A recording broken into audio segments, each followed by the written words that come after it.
This is an iHeart podcast. Guaranteed human. With no fees or minimums on checking accounts, it's no wonder that Capital One Bank Guy is so passionate about banking with Capital One. If he were here, he wouldn't just tell you about no fees or minimums. He'd also tell you about how Capital One cafes are open 7 days a week to assist with your banking needs. Yep, even on weekends. It's pretty much all he talks about, in a good way. What's in your wallet? Terms apply. See CapitalOne.com/bankguy. Capital One N.A., member FDIC. You might know Michelin for its tires or maybe even its stars, but there's so much more to the story. Michelin isn't just a tire company, it's an innovation company. From connected mobility solutions to high-tech materials, innovation fuels everything Michelin does. In 2025, Michelin was recognized as the most innovative company in automotive by Fast Company. It's all part of a big picture vision Michelin calls Michelin in Motion, putting a vision of innovation at the heart of everything it does. Learn more at www.michelinman.com/y-michelin/innovation. Good morning, everyone. I hope you've brushed your teeth because if not, you may have stinky breath. And this is not about stinky breath from not brushing your teeth. This is about halitosis, which is a real thing. And people that are afflicted with it can't help it. It's really kind of sad. So from April 24, 2014, please listen to Halitosis, worst smell ever? Welcome to Stuff You Should Know, a production of iHeartRadio's How Stuff Works.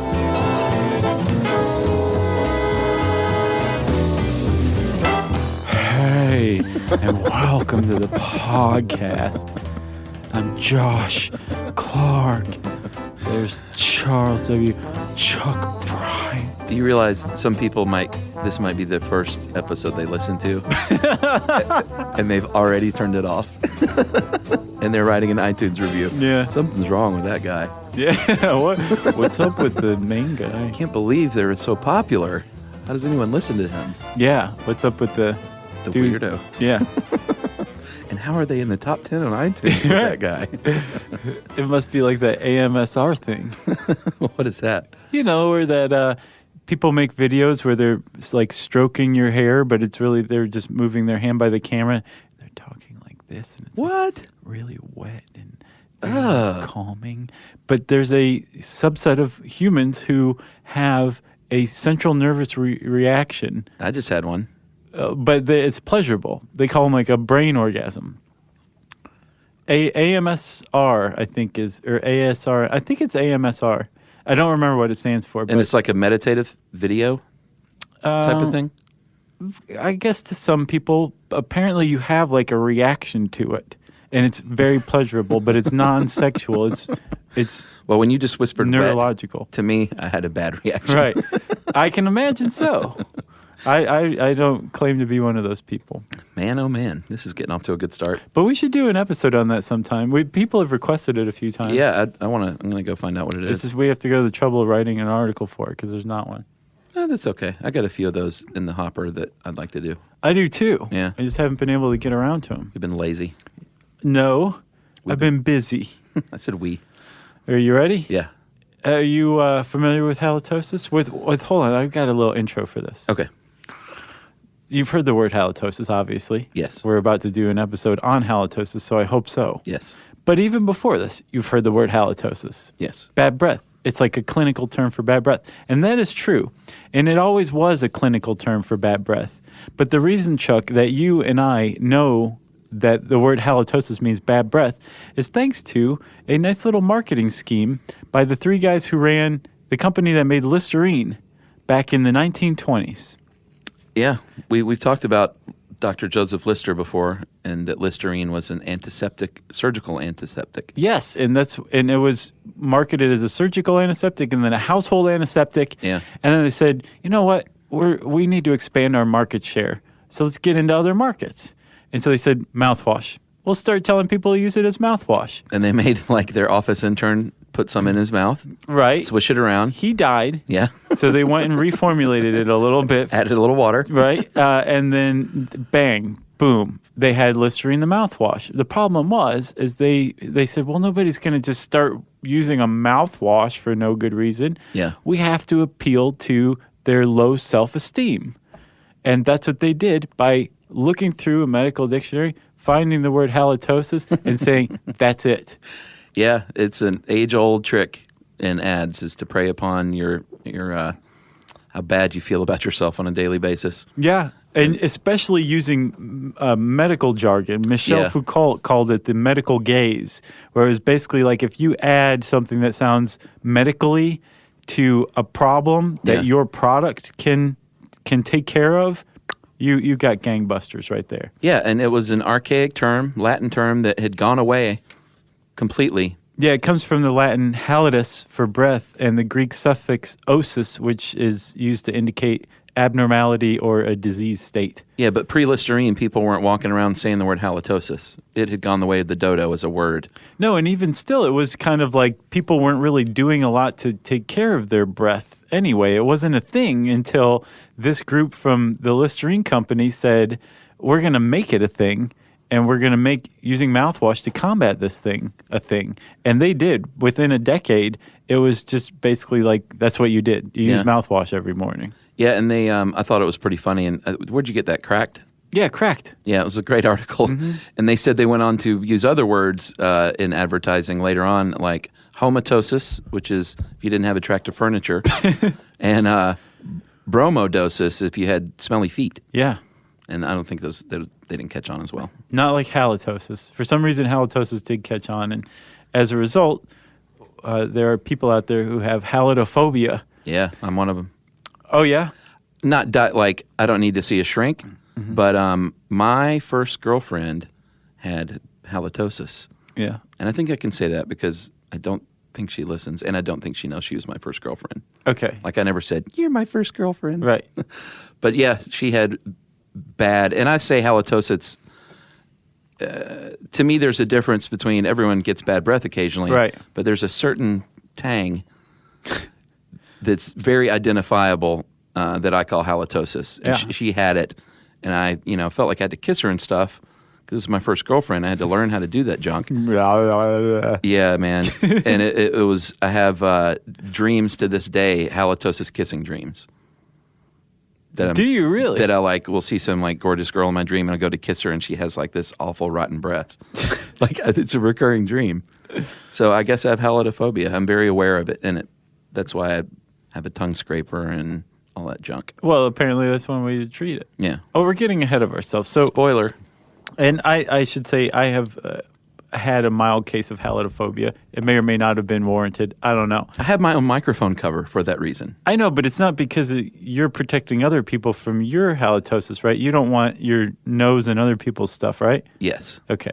Because the microphone cover at one point smelled really bad, and I got revolted, and I ordered one the next day. Right. So halitophobia refers to your fear of your bad breath. You fearing other people's bad breath? Yeah. Yeah, that's a different thing then. Okay, yeah. No, I was worried I had bad breath. I guess part of me, I have that concern because of other people's bad breath, about myself too, though, I think. That's why I'm manic about brushing my tongue. Oh, yeah. That's where I really got it. I sat next to some dude in a movie theater once, and he was facing forward. I was facing forward, and I almost couldn't sit next to him the whole time because it was that bad. You should have moved. I don't know why I didn't. Yeah, that's become my go-to. Self-punishing, I guess. No, I used to do that. At concerts, I always said that I would just always, 100% of the time, be next to the most obnoxious drunk in the place. Right. And it used to just bother me and get under my skin, but then I was like, you know what? I'm just going to start moving. Yeah, this didn't make me I wasn't mad at the guy. I felt horrible for him, almost to the point where I was going to get in my car and follow him home, and then after he got into his house, I was going to come in after him and then sit him down, and then maybe we'd have some milk or something. Sure. Get him all calmed down. Let him sleep, and then when he woke up the next morning, I'd still be sitting at his kitchen table, and then I would say to him, I have something to tell you. And then I would say, you have really bad breath, man. And he'd say, no crap, dude. I have a condition.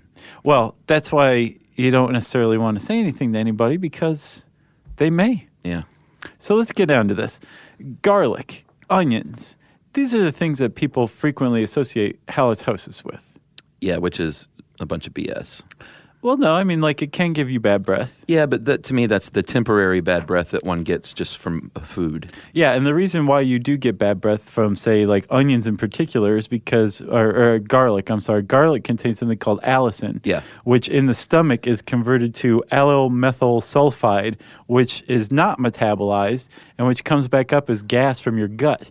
So when you have bad breath from onions, it's not onion particles in your mouth still. Yeah. That's gas leaking out of your gut into your mouth and just kind of sticking there for a couple hours. You ever take garlic pills? Yeah. That's weird. Yeah. I'd just rather eat garlic any day of the week. Yeah, I mean, I eat tons of garlic. I love it. But I have taken garlic pills in the past here and there, and I will forget that I've taken one.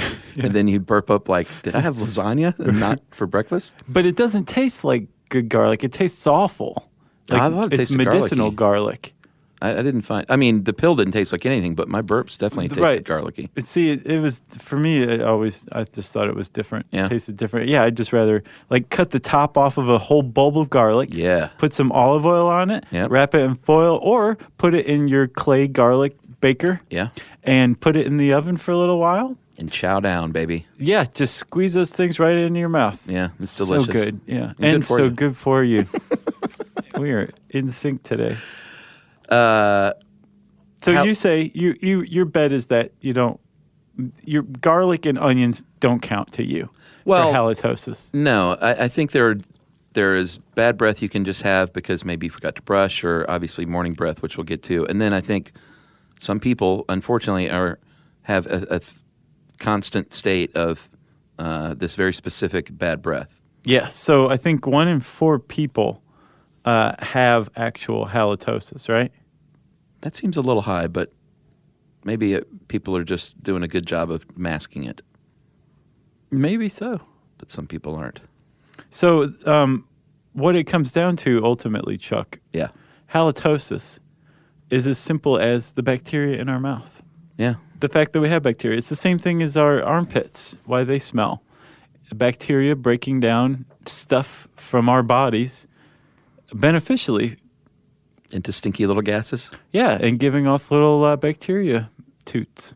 Yeah, the average person has 800 types of bacteria in the mouth, and they don't need, like, it's a good thing they don't tell kids stuff like this growing up in school, because French kissing probably wouldn't happen, you know? Well, then maybe they should tell kids in school that. But it's really kind of a disgusting thing. Like, you don't see people licking armpits. Some people might. Ben Stiller. Yeah, what was that in? Was it Ben Stiller who was into it? No, I saw it. Or it was in a movie. Right, yeah. I've seen that. Flirting with Disaster, a Ben Stiller movie. Flirting with Disaster. But I can't remember if it was Ben Stiller who was into it or if his wife was into it. It was Josh Brolin was into Patricia Arquette's armpits. That's right. Okay. Yeah. And Patricia Arquette was married to Ben Stiller. That's what. Yeah, and she let him lick her armpit in the shower. What a weird movie that was. I love that movie. You can't catch the wind. You remember that part? Yeah. All right. Back to the mouth and how disgusting it is. They say if you magnified just a single cell on the surface of that tongue, you would see about 100 types of bacteria. Right. Just on that cell. So this bacteria, when you eat and you swallow food after masticating it, which isn't dirty, it means chew. Yeah. You leave little particles in your mouth. It gets stuck in your teeth, or maybe if like you have beginning periodontal disease, it might get stuck in your gums, along your teeth a little bit. Yeah. At the very least, it's going to get stuck to the back of your tongue, and it just kind of sits there. And the bacteria in your mouth love this stuff. It's food to them. Yeah. And they break it down into particles, and they're like, this is pretty good, but I can't get the energy from it fully, so I'm going to break down the amino acids even further, and then bam, when I do, I'm going to basically emit sulfuric gases. Yeah. And that's where bad breath comes from. There's sulfuric gases that are, again, a byproduct of the bacteria eating the food particles in your mouth. Yeah, leftover proteins. Yeah. And it's the mouth is a great breeding ground for it because it's clammy and warm, and it's just got everything that the bacteria loves to produce those stinky, stinky smells. But dry mouth can also cause halitosis because that's what you get overnight. and why you have stinky morning breath. Right. Because your saliva production decreases when you sleep. Otherwise, you'd just be a drooling mess. Right. I wonder why that doesn't work during naps on your school desk. I don't know. You know? I guess because you don't go to sleep enough, maybe. Or if like your face is pressed against wood, it's a signal to your body to increase saliva production. Yeah, wake up, the teacher's coming. All right. But chronic dry mouth is something that can affect people during the daytime as well. It's called xerostomia. And if you have xerostomia, you're going to have a harder time fighting your bad breath because your mouth is always dry. Like the saliva just acts as a natural mouthwash. Right. Exactly. It not only rinses away like food particles, it rinses away bacteria, it rinses away the dead skin cells and dead mouth cells that the bacteria also eat. And yeah, the drier it is, the less that action takes place. Yeah. And you got stinky breath. Yeah. So if you're on antihistamines or antidepressants or painkillers, dry mouth is a side effect of some of those drugs, so you might have a harder time. And if you're sick anyway, you're going to have stinkier breath too.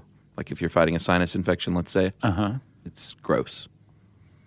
Yes. Stinky breath. Because that mucus trickles back from your sinuses down to your tongue and sits there and gets eaten up too.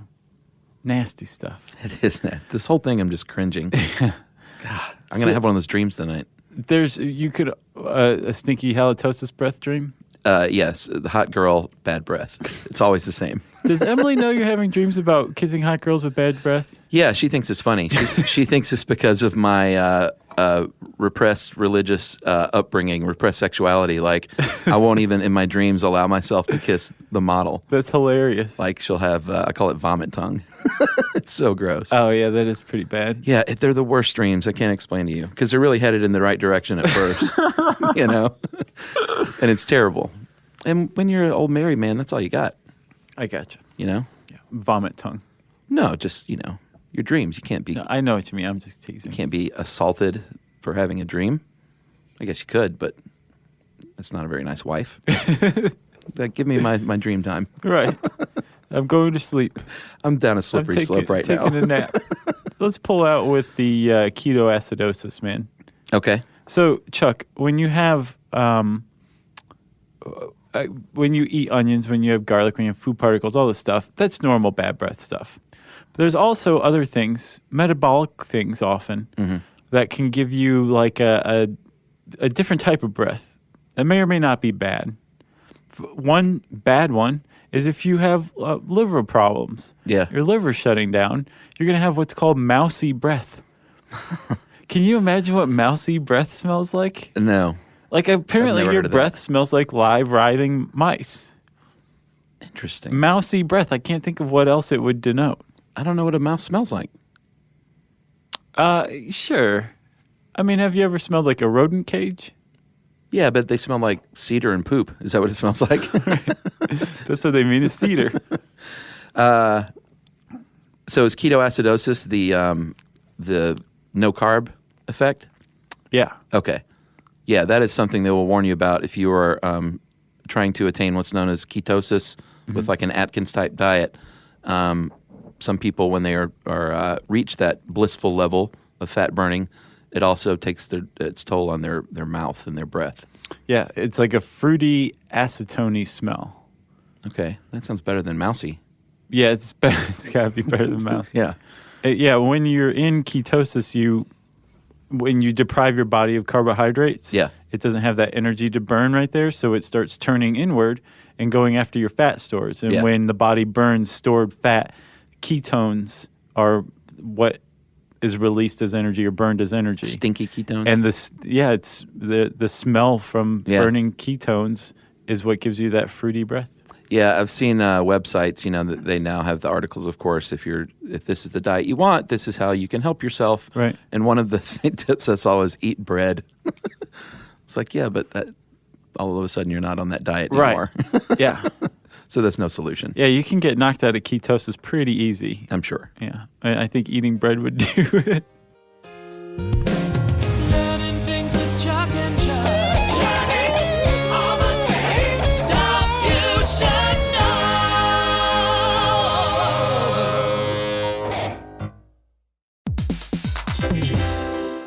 Hey, everybody. Here's a fact for you. In the United States, there is a break-in every 26 seconds, and that means that somewhere right now, an intruder is getting closer. And the problem with most security systems is that they only alert you after the break-in has started, and that's too late. Well, that's what makes SimpliSafe different. They use alerts. SimpliSafe's US-based live agents, they identify threats on your property and help deter them before they actually break in. So the intruder never gets into your house. The crime is stopped before it even starts. That's right. And another great thing about SimpliSafe is they have no long-term contracts. They give you peace of mind and great value with their monitoring deterrence plans because they just start at about $1 a day. Yeah, SimpliSafe sent us a setup years back, and I still use mine every day. Yeah, and apparently setup, you can do it by yourself in under 30 minutes, so it's a really good value and it doesn't take long. So if you want to experience the SimpliSafe peace of mind, you can take advantage of the SimpliSafe discount offered to Stuff You Should Know listeners. Right now, you can get 50% off your new system by visiting simplisafe.com/stuff. That's half off at simplisafe.com/stuff. There's no safe like SimpliSafe.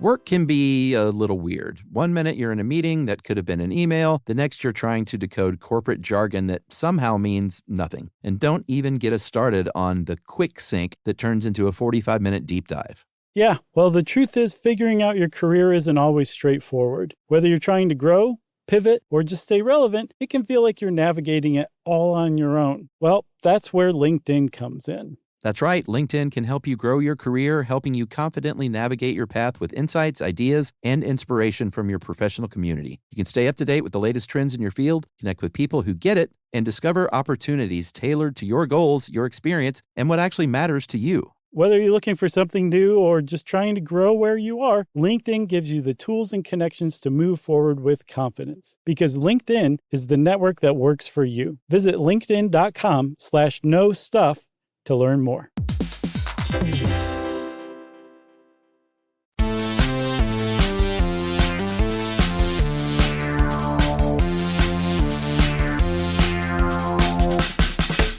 So let's say you are sadly just one of those people that just has that funky breath. 1 in 4, right? Yeah, if you're among that 25%. That does seem high. Yeah, doesn't it? And that's like chronic halitosis, right? Yeah. Where it's not just like, brushing your teeth isn't going to do the trick. Yeah. 25%. Yeah. That sounds like a fact brought to us by the Listerine Company. It might be. But like I said, maybe 15% of those people are really trying their hardest so you don't notice it. Gotcha. And other people are just smoking cigarettes and drinking coffee all day. Which is a bad combination. Yeah, it's a pretty bad combination. Somehow they become greater than the sum of their parts. Yeah. You know? Yeah. Ugh. But that's breakfast for college students, Sure. Coffee and cigarettes. So what do you do if you're going to battle this stuff? If it's more than just something like just a breath mint can handle, what's going to happen here? Well, the breath mint, it's a good thing to mention that. That can provide a little temporary relief, but it's just masking the funk underneath. Right. So you're really not going to get very far as a solution. No, because all it's doing is creating the sensation of freshness in your mouth. Yeah. Because I don't know what breath mints do. I've frequently wondered, like, what is menthol do? Yeah. Does it open up your pores so like the air feels colder and fresher? Oh, I don't know. Like what creates that sensation? You don't know? Yeah, that sounds like a Don't Be Dumb episode to me, buddy. I think it might be. What you want to do is get to the root of the problem, which is that bacteria. And like we said, food particles in your teeth is a big cause. So brushing and flossing and the old tongue scraper and brushing the back of the tongue. You scrape the tongue? Oh, yeah.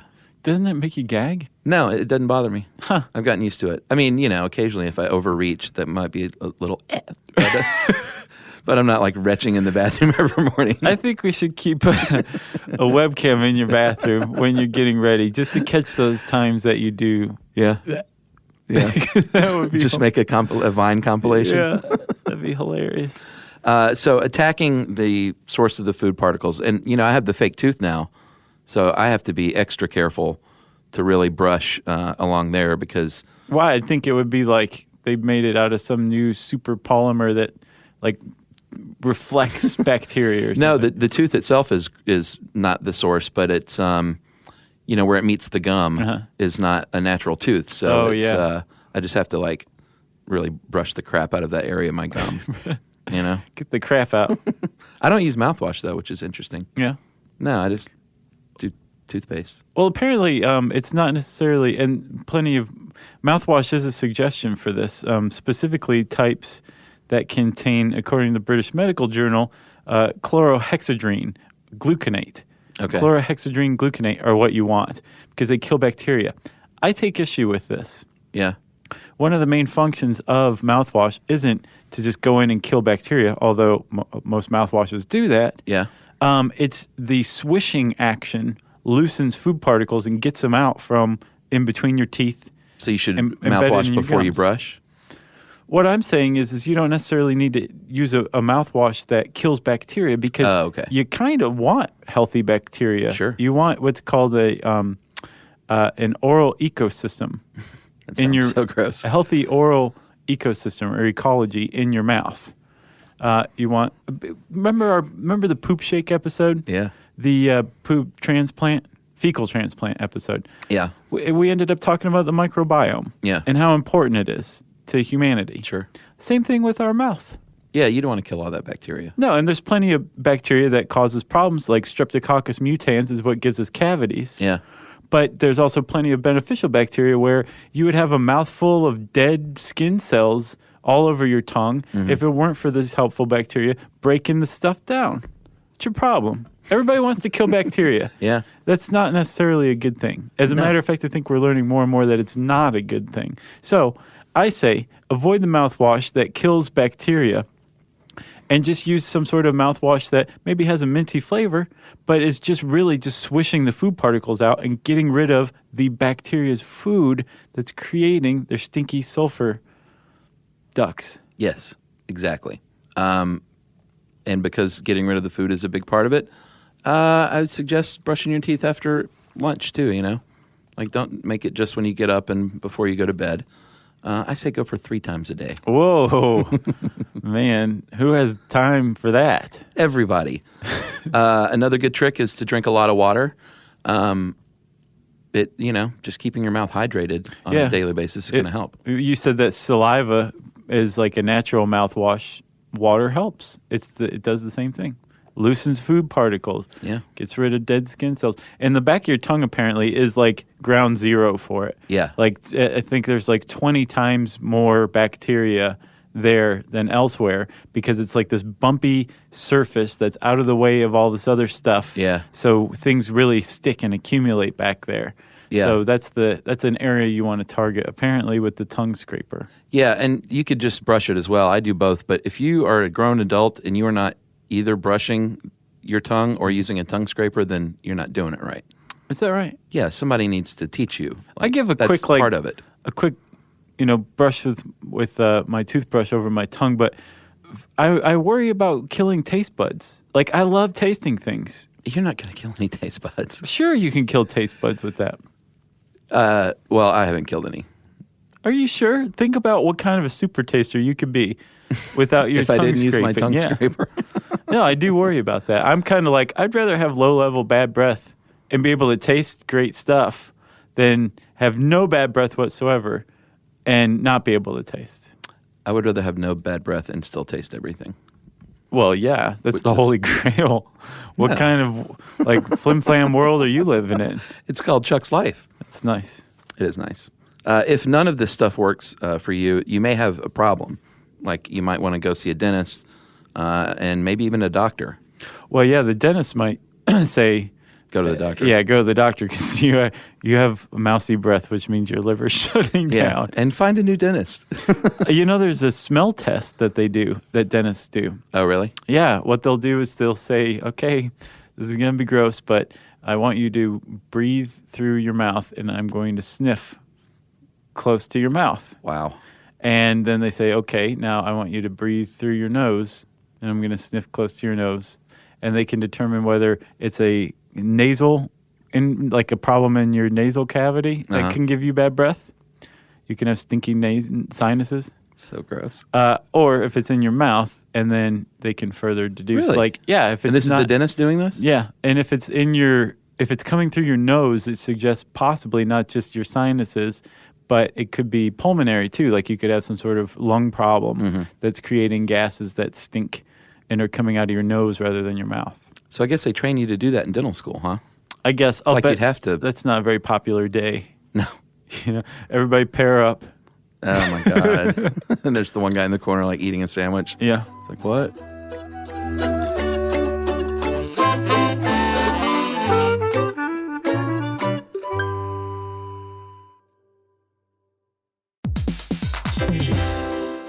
Hey, everybody. Here's a fact for you. In the United States, there is a break-in every 26 seconds, and that means that somewhere right now, an intruder is getting closer. And the problem with most security systems is that they only alert you after the break-in has started, and that's too late. Well, that's what makes SimpliSafe different. They use alerts. SimpliSafe's US-based live agents, they identify threats on your property and help deter them before they actually break in. So the intruder never gets into your house. The crime is stopped before it even starts. That's right. And another great thing about SimpliSafe is they have no long-term contracts. They give you peace of mind and great value with their monitoring deterrence plans because they just start at about $1 a day. Yeah, SimpliSafe sent us a setup years back, and I still use mine every day. Yeah, and apparently setup, you can do it by yourself in under 30 minutes, so it's a really good value and it doesn't take long. So if you want to experience the SimpliSafe peace of mind, you can take advantage of the SimpliSafe discount offered to Stuff You Should Know listeners. Right now, you can get 50% off your new system by visiting simplisafe.com/stuff. That's half off at simplisafe.com/stuff. There's no safe like SimpliSafe.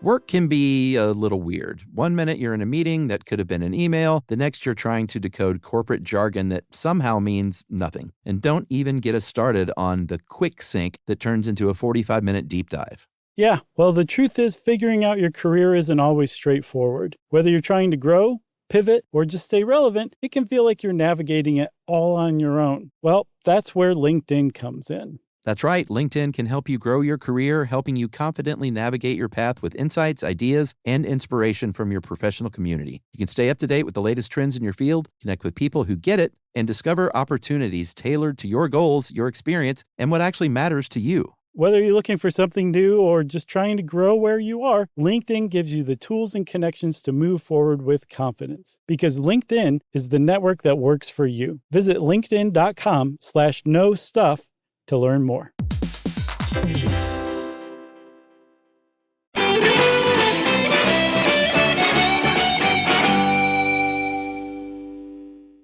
Can I give 2 more tips? Yeah, please. Give 10 more. If you eat a crunchy breakfast, like granola cereal or something like that, Okay. it's going to clear out a lot of the gunk from the night before. Huh. You just want to make sure you get rid of all those food particles afterwards. Okay. And then if you're interested in a mouthwash that is not antibacterial, really, certainly Are not you marketing harmful. your own now? Yeah. You take a half a cup of warm water, 1/8 of a teaspoon of cinnamon, and 1 teaspoon of honey. Swirl it all together and swish it around and gargle it.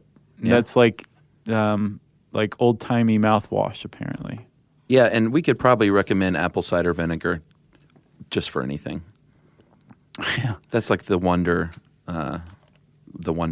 liquid, it seems like. Dude, I was once on my way to a full-blown kidney or maybe urinary infection. Oh, yeah. Some bladder infection, something was going on, and it was starting to go downhill fast. Yeah. And Yumi was like, drink this and drink a lot of it. Yeah. And I started drinking apple cider vinegar and like raw cranberry juice, like the real cranberry juice. Over like about an 8 to 12 hour period, like really hit it and gone. Yeah. And like it was happening. Like Yeah, the happening was going on, and like I thwarted it. He stopped the happening? Yeah. I do a shot every morning now of apple cider vinegar. Oh, of vinegar. Yeah, and don't get just the stuff in the store that you should be cooking and cleaning with. There's the, I can't remember the brand, but there's the super potable one. Right, the It's like one really that you, thick. Yeah, the one that like you'll find at a health food store. Yeah, I can't remember the name of it, but there's like one brand that everyone goes to. Right. And it's tough, man. If you ever just do a straight shot of it without diluting it, it's hardcore. Yeah. Yeah, everything I was doing was taking maybe a shot and then diluting it in like 8 ounces of water. And it's still very difficult. Yeah. You can do it, though, especially when you're fighting off some sort of infection. Yeah, and you want to brush your teeth after that because vinegar smells gross. Just brush your teeth all the time. Yeah. If you want to learn more about halitosis, I don't know what more you could possibly learn, but you can try. You can type that word into the search bar at howstuffworks.com, and it will bring up this article. And since I said search bar, it's time for listener mail. We're going to address our April Fool's prank officially here with this one. I want to say, first of all, Josh, you and Ben, I was blown away by the performance. Thank you. You guys sold it so hard, and we just threw it together. We were like, hey, let's just try. It wasn't some big plot There's no practice. Planned for weeks and weeks. Right. Like, hey, maybe we should do an April Fool's joke this year. And I said, hey, maybe I quit the show and Ben took my place. Right. And you guys just winged it and nailed it, man. I was sitting here beside you and I felt like I was watching my own funeral. Yeah, I know. It was weird. Yeah, you kept going cut, stop. And we're like, no, we have to press on. So we're not jokesters typically, but it was, No. I think it was our only one to be released on April Fool's Day. It was the first time we had the opportunity to release one on April Fool's. And look out 2 years from now because that'll be a Another one? Thursday. Yeah. Yeah, but if we do like Josh left the show, everyone would be like, no. Or they'll be expecting that. Oh, yeah. And we'll do it. And they'll be like, well, wait a minute. They thought that I would think that, Maybe we could go just from there. give you I don't know, you could have a heart attack on the show or something. Right. But anyway, we got an outpouring of people because I was dead or missing. I know. People really, really reacted to that. Yeah. Like, a lot of people said they didn't realize how much they needed you until you were it's us, gone. you know. Yeah, there were plenty of people who said, like, Josh, if it had been you, I would Sure. have felt the same way. But Well, I got to play the martyr. I got the plum roll. it was nice. It's like had to do nothing and just get showered with adulation. But it was very neat to see. Like, people Yeah. were like, never leave. Don't ever do that again. And It was pretty very cool, actually. Yeah. And also, I want to say on behalf of Ben, he asked us to let everybody know whenever we could that he actually was purposefully sounding terrible Yes, he was. at what he was doing. That was play acting. Yeah. The whole point was we wanted it to be super awkward. Right. And I think you guys achieved that. Okay, so go ahead. Back Okay. from the dead, Chuck. So this is from Matt from Athens, Georgia. Go Dogs. Hey guys, my girlfriend and I have been listeners for years. I didn't realize just how important the show was to us, though, until your April Fool's Day show. I had listened to the episode before she did, and he didn't even tell her. That's kind of mean. It is. And I was keen on setting her up for the gag, so I sat her down at the kitchen table and told her that Stuff You Should Know had some big news. I knew she'd be sucked into the prank, but was not prepared for what happened next. She started to cry and denounced the show with one of you gone, saying she would stop listening. She was worried about Chuck. I even had people who were worried about Emily. They were they thought Emily was in the hospital or That's something.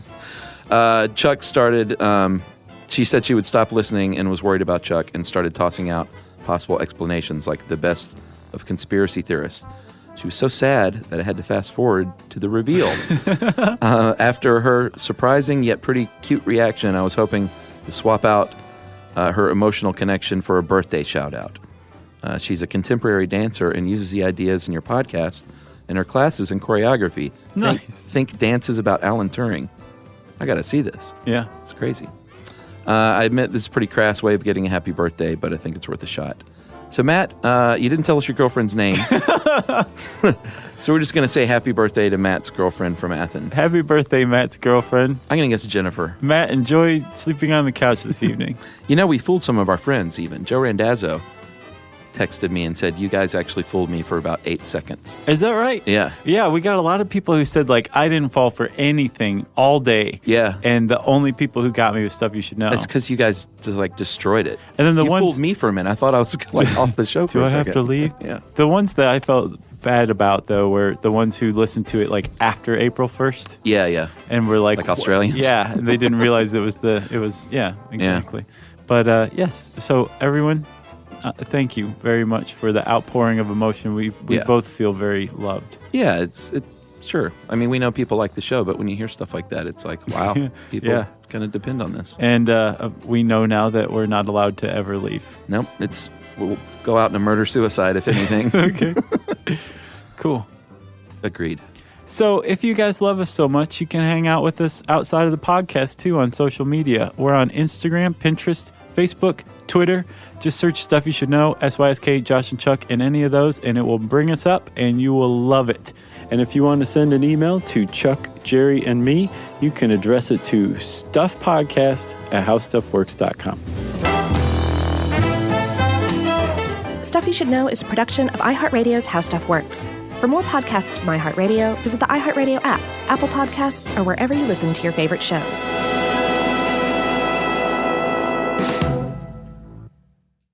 Brought to you by the Spam brand.